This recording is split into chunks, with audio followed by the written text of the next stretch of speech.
What a weird week in the watch industry we just had, with new releases running the gamut from impeccably executed limited edition releases to, well, humping penguins.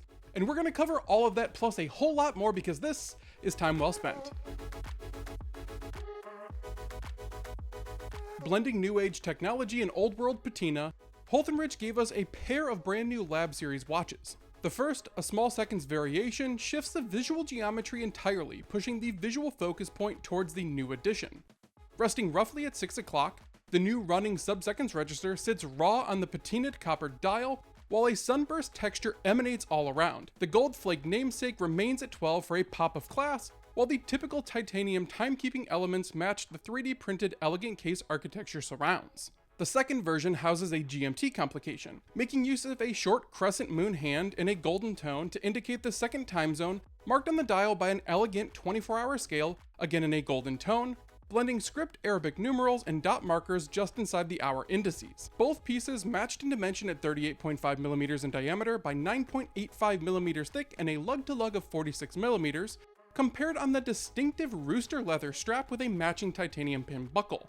They will be limited to just 100 pieces each and priced at €5,900 for the small seconds version and €6,500 for the GMT. And personally, I absolutely love the romantic lines and expressions that you get from the entire Holthinrichs collection, and I love to see this Lab Series continue to expand.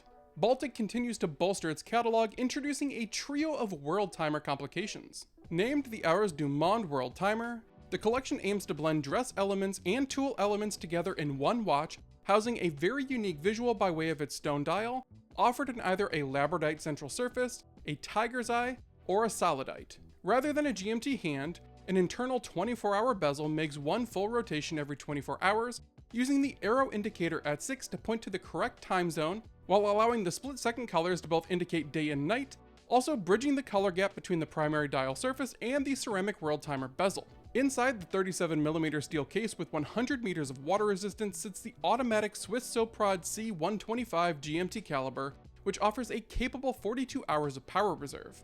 An everyday ready Worldtimer with a very Baltic design language, these watches are offered on either a color-matched leather strap for just under $1,500, or a beads of rice bracelet which adds $60 to the price point and will begin shipping in June. Quietly one of the best-selling watches for the brand, Tissot has updated their Gentleman line. The most significant thing to mention here from the start is the new case size, downsizing the old diameter from the larger 40mm down to a more mass-appealing 38mm in diameter with a thickness of 12mm and a more wrist-friendly lug-to-lug of 45.6mm.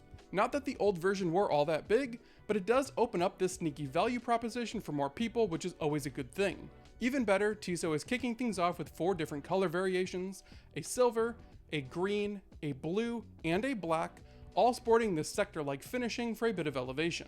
It comes under a 3-link steel bracelet with a butterfly clasp, and most importantly, houses the Powermatic 80 movement, the ETA C07.811. Now for those of you who don't know out there, and that is a lot of people, there are 3 different versions of the ETA C07. There's the .111, which has a synthetic escapement, there's the .611, which has a standard escapement and adds a Nivacron balance spring, and there's the .811, which has a silicon balance spring. Again, this Tissot Gentleman houses the .811 movement, all for $850 on bracelet, making it one of the better everyday dress watch values on the market. Getting ahead of Watches and Wonders, Credors let loose 3 new designs.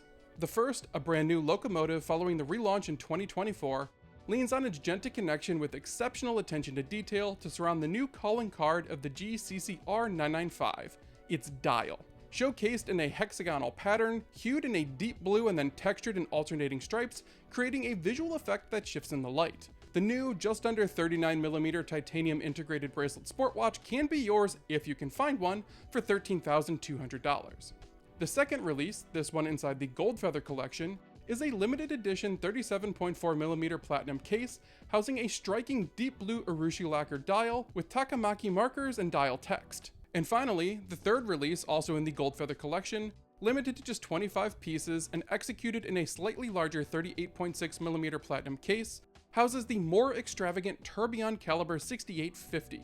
While the large blue bridge on the dial surface pulls you in, it's really the finishing on the movement's back that tells the entire story, as Credors here has pulled out all the stops, giving it an engraved linear pattern emanating from that tourbillon. And hopefully this preemptive strike gives Credor the attention that it truly deserves. While April Fool's Day typically brings out some off-the-wall ideas, it's not often that you're actually able to purchase them. So when Nivada Grenchen announced a new erotic version of their Antarctic that you could actually purchase, things got a little bit weird. Available during a 69-hour order window, the April Fool's Day release came in 6 dial configurations with an interesting Easter egg detail visible through its display caseback. Upon winding the manual caliber, the 2 penguins would, become animated, as the standing penguin would move back and forth, perhaps performing the Heimlich maneuver. Now these models were actually able to be purchased for between roughly 1,600 and 1,800 euros, depending on the configuration, giving you a rare bit of high horology on the cheap. Fleming, Thomas Fleming, is back with a pair of watches for the brand's latest release. The new Series 1 Mark II builds on the previous generation, though tweaks the design in every way to build a more modern design. Gone is the eccentric guilloche pattern and stone dials, thank God. Instead, the 18-karat rose gold case houses a rose gold dial with applied markers floating in a disc of radial finishing, then surrounded by different planes of detail and finishing to create an interesting display that truly plays with light. Contrasting that, the tantalum case houses a blue-green dial, holding much of the same design language though cast in a shadowy hue for a moody look. The dials, housed in a slightly reworked, more aggressive case, works in conjunction with the very modern thinking caliber FM.02, which itself has had a bit of a redesign to make it a more cohesive looking design language overall. As before, these are stunning pieces that cost on the upper end of $60,000, but do a better job of justifying their price than most. One of the coolest stories surrounding a new watch release, Nodus had a big story to share regarding their new Gobi series. On its surface, it remains a field watch well finished in a typical Nodus fashion with a compass bezel, sand texture dial, GMT complication, and a rubber pass-through strap. But the caseback, well, that betrays a story that goes a little bit deeper.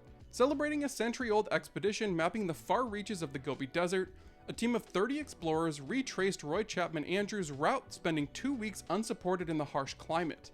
On their wrists, they wore the very prototypes for the Nodus Gobi, field testing what would eventually become the commercially available product, ensuring that the end result would live up to their name rather than making it just a clever marketing ploy. Now, is this my favorite looking watch? No. But this is a story that deserves to be celebrated and something that I'm begging more watchmakers to do. Porsche Designs unveiled a brand new all-titanium Chronograph 1, a new limited edition of the brand's famous Chronograph 1. This new variation celebrates the opening of the new Porsche Designs timepiece facility in Geneva, Switzerland. This new numbered version is crafted in uncoated bead-blasted titanium, capping production at a yearly number of 1,000 pieces, and being priced at $8,250. And I will of course have links to everything that we just talked about in that description down below, so if you want a deeper dive on those topics, do head on down there. And while you're down there, please do like and subscribe to the channel, it really does help me out. But with all of that being said, I know that your time is very valuable and I really do appreciate you spending some of it with me here. I will be back very soon with another video, but until then, thank you very much for being here.